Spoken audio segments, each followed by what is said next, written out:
Halo teman-teman, kembali berjumpa dengan saya di sini.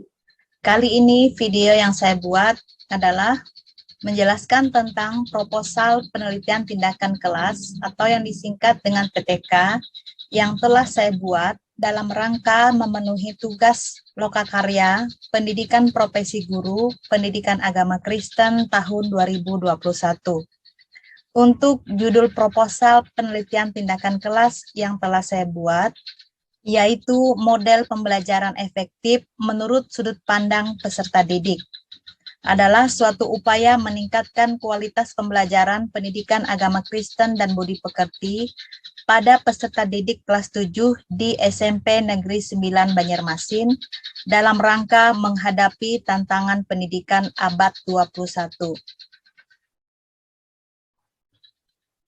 Untuk proposal penelitian tindakan kelas, saya memulainya dengan membuat daftar isi. Bab yang pertama, bagian pendahuluan, berisi tentang latar belakang masalah, pembatasan dan rumusan masalah, tujuan penelitian, dan manfaat penelitian. Bab kedua, kerangka teori, berisi tentang landasan teori dan penelitian terdahulu. Bab 3, metode penelitian, berisi tentang jenis penelitian, variabel penelitian, populasi dan sampel, jenis, sumber, dan teknik pengumpulan data, teknik analisis, sistematika penulisan. Bab yang pertama, bagian pendahuluan, A. Latar belakang masalah. Judul penelitian ini mengindikasikan beberapa hal terkait pembelajaran. Yang pertama, ada tantangan konteks pendidikan. Yang kedua, ada tuntutan pendidikan. Ketiga, ada proses pembelajaran. Keempat, ada model pembelajaran sebagai salah satu unsur dalam pembelajaran. Tantangan konteks pendidikan di Indonesia umumnya dan tingkat SMP di Banjarmasin khususnya terkait konteks pendidikan abad 21. Konteks yang dimaksud ialah konteks globalisasi, yakni suatu konteks global yang di dalamnya terjadi proses pengglobalan secara terus-menerus. Yang perlu diperhatikan dalam era global ini ada dua hal. Yang pertama, produk kebangkitan iptek. Yang kedua, menandai persaingan bukan saja dimulai, tetapi justru semakin berat. Tuntutan akan pendidikan unggul menuntut guru untuk bisa mendesain proses pembelajaran yang unggul. Dengan kata lain, goal pendidikan abad 21 ialah menghasilkan sumber daya manusia peserta didik yang unggul.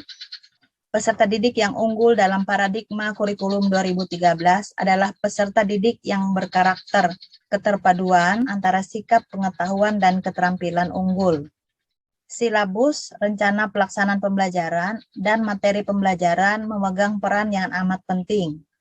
Namun, agar tujuan pembelajaran dapat dicapai dengan baik, maka model pembelajaran juga tidak kalah penting dibandingkan dengan unsur-unsur lain dalam pembelajaran.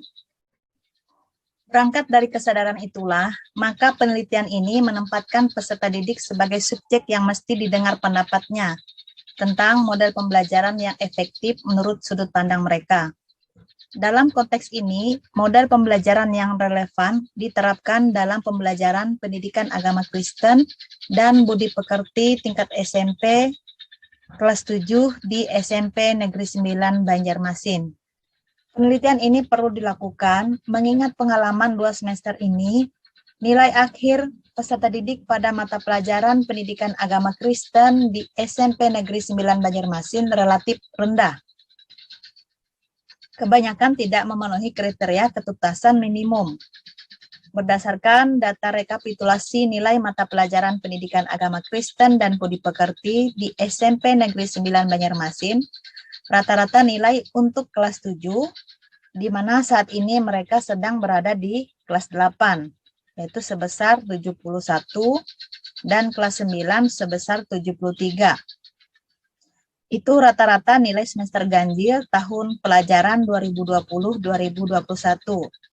Sementara itu nilai akhir atau nilai semester pada semester genap tahun pelajaran 2020-2021, rata-rata 70 untuk ke kelas 8 dan 75 untuk ke kelas 9.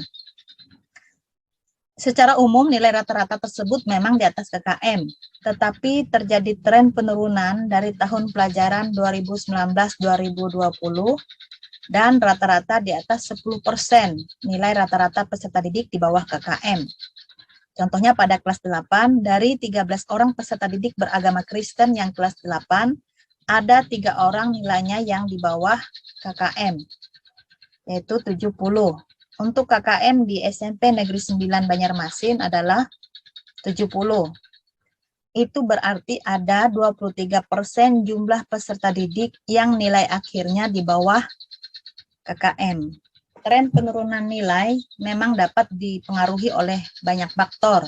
Salah satunya ialah faktor pembelajaran daring selama pandemi COVID-19. Hal ini menjadi semacam kesimpulan umum dalam rapat Dewan Guru SMP Negeri 9 Banjarmasin pada akhir tahun pelajaran 2020-2021, mengingat hampir semua mata pelajaran mengalami penurunan nilai akhir. Namun bagaimanapun, model dan metode pembelajaran tentu turut menentukan hal tersebut. Jika pembelajaran daring sebagai salah satu faktor penyebabnya, maka perlu memikirkan desain pembelajaran daring yang efektif, dan salah satunya ialah menerapkan model pembelajaran efektif pada pembelajaran daring. Itulah sebabnya untuk proposal penelitian tindakan kelas yang setelah saya buat ini adalah berjudul Model Pembelajaran Efektif Menurut Sudut Pandang Peserta Didik, suatu upaya meningkatkan kualitas pembelajaran pendidikan agama Kristen dan budi pekerti pada peserta didik kelas 7 di SMP Negeri 9 Banjarmasin dalam rangka menghadapi tantangan pendidikan abad 21. Untuk pembatasan dan rumusan masalah, dari latar belakang yang telah saya buat tadi, menimbulkan beberapa pertanyaan yang mesti dikaji dalam penelitian tindakan kelas. Di antaranya, bagaimana pemahaman peserta didik pendidikan agama Kristen SMP Negeri 9 Banjarmasin tentang model pembelajaran? Bagaimana pendapat peserta didik SMP Negeri 9 Banjarmasin yang beragama Kristen tentang efektivitas model pembelajaran selama ini? Yang ketiga, bagaimana model pembelajaran yang efektif menurut pandangan peserta didik SMP Negeri 9 Banjarmasin yang beragama Kristen? Dalam penelitian ini perlu dibatasi pada beberapa hal. Yang pertama, model pembelajaran yang efektif menurut peserta didik. Peserta didik di sini dibatasi pada peserta didik SMP kelas 7. Fokus penelitian pada mata pelajaran pendidikan agama Kristen dan budi pekerti, dan batasan lokasi penelitian pada SMP Negeri 9 Banjarmasin. Untuk tujuan penelitian, yaitu mendeskripsikan pemahaman peserta didik pendidikan agama Kristen SMP Negeri 9 Banjarmasin tentang model pembelajaran, mendeskripsikan pendapat peserta didik SMP Negeri 9 Banjarmasin yang beragama Kristen tentang model pembelajaran selama ini, mendeskripsikan model pembelajaran yang efektif menurut pandangan peserta didik SMP Negeri 9 Banjarmasin yang beragama Kristen. Untuk manfaat dari penelitian, yaitu bermanfaat bagi upaya peningkatan kualitas pembelajaran pada SMP Negeri 9 Banjarmasin, khususnya peningkatan kualitas pembelajaran pendidikan agama Kristen dan budi pekerti pada tingkat kelas 7 SMP. Sehingga diharapkan dalam penelitian ini kelak mampu menemukan model pembelajaran efektif dan dalam penerapannya kelak benar-benar efektif. Tentu tujuannya bukan hanya bermanfaat bagi pembelajaran mata pelajaran pendidikan agama Kristen tingkat SMP Negeri 9 Banjarmasin saja, melainkan juga bermanfaat bagi pendidikan SMP Negeri 9 Banjarmasin khususnya, dan tentunya juga bermanfaat bagi dunia pendidikan pada umumnya. Bab kedua, kerangka teori. Model pembelajaran menjadi pedoman mendesain dan melaksanakan pembelajaran. Dalam konteks penelitian ini menggunakan kerangka berpikir pembelajaran terpadu. Pembelajaran terpadu pertama kali digagas oleh John Dewey Itu berarti pada satu sisi konsep pembelajaran terpadu, menurut pendapat John Dewey, akan menjadi pijakan dasar dalam membangun kerangka berpikir penelitian. Dengan kata lain, upaya pembentukan dan peningkatan pengetahuan peserta didik dapat dilakukan dengan mengintegrasikan semua mata pelajaran dan berdasarkan pengalaman peserta didik.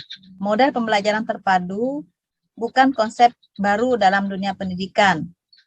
Konsep ini sudah lama dikampanyekan oleh para pemerhati pendidikan, khususnya John Dewey.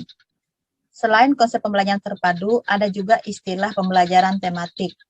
Kedua istilah ini terkesan mirip walau tidak sama, namun kenyataannya dipahami secara berbeda. Pembelajaran tematik menurut Prastowo merupakan salah satu model pembelajaran terpadu. Meskipun demikian, jika dibandingkan dengan pemahaman John Dewey, keduanya sama. Artinya, pembelajaran tematik merupakan istilah lain dari pembelajaran terpadu. Lalu apa yang membedakan dengan konsep pembelajaran terpadu dalam penelitian ini? Jika John Dewey menekankan bahwa yang terpadu adalah mata pelajaran, dan Tony menekankan yang lebih terpadu adalah konsep, maka dalam penelitian ini menekankan keterpaduan dimensi sikap, pengetahuan, dan keterampilan. Dengan demikian, tentu juga memperluas pandangan konstruktivisme bahwa yang dibentuk oleh peserta didik bukan hanya pengetahuannya, melainkan juga sikap dan keterampilannya. Bab yang ketiga, metode penelitian. Jenis penelitian ini merupakan penelitian tindakan kelas yang bersifat kualitatif. Ada 3 variabel penelitian di sini, yaitu model pembelajaran, peserta didik, dan pembelajaran efektif. Untuk populasi dan sampel, populasi dari penelitian ini ialah peserta didik SMP Negeri 9 Banjarmasin. Untuk teknik pemilihan sampel secara purposive sampling, yakni pemilihan sampel berdasarkan tujuan. Mengingat penelitian ini ditujukan untuk peserta didik SMP kelas 7 yang beragama Kristen, maka merekalah yang menjadi sampel atau narasumber atau sumber data dalam penelitian ini. Untuk jenis, sumber, dan teknik pengumpulan data, jenis data berupa data kualitatif. Sedangkan sumber datanya ialah peserta didik SMP kelas 7 yang beragama Kristen pada SMP Negeri 9 Banjarmasin. Untuk teknik pengumpulan data dilakukan dengan cara sebagai berikut. Yang pertama, melalui wawancara. Kedua, analisis dokumen. Yang ketiga, jurnal guru, catatan harian atau mingguan. Yang keempat, kuesioner terbuka. Yang kelima, metode sosiometrik. Kemudian untuk tahap-tahap penelitian, tahap yang pertama, rencana penelitian. Tahap yang kedua, melaksanakan penelitian sesuai dengan proposal penelitian. Yang ketiga, melakukan pengamatan. Dan yang keempat, membuat laporan penelitian. Untuk teknik analisis data dilakukan selama penelitian. Pada saat yang sama, analisis data berorientasi pada signifikansi praktis dari penelitian ini. Dengan kata lain, penelitian tindakan kelas merupakan penelitian terapan. Sofyan mengingatkan bahwa hasil analisis data hendaknya dikonsultasikan dengan makna demonstrasi secara aktual, bukan pikiran guru atau pengamat lainnya. Itu berarti data yang dikumpul dengan 6 teknik pengumpulan data yang kemudian dianalisis akan menghasilkan data hasil analisis. Untuk sistematika penulisan, yang pertama, bab 1 pendahuluan, berisi proposal penelitian yang memuat latar belakang masalah sampai manfaat penelitian. Bab kedua, kerangka teori, berisi kerangka teoritis sebagaimana yang sudah dijelaskan. Bab 3, metode penelitian, berisi metode penelitian sebagaimana telah dijelaskan pada bab 3. Bab 4, hasil penelitian, berisi data hasil penelitian untuk menjawab pertanyaan penelitian pada rumusan masalah. Bab 5, penutup, berisi kesimpulan dan rekomendasi perbaikan pembelajaran. Untuk halaman terakhir adalah daftar pustaka. Demikian yang dapat saya sampaikan mengenai proposal penelitian tindakan kelas yang telah saya buat. Terima kasih, selamat siang.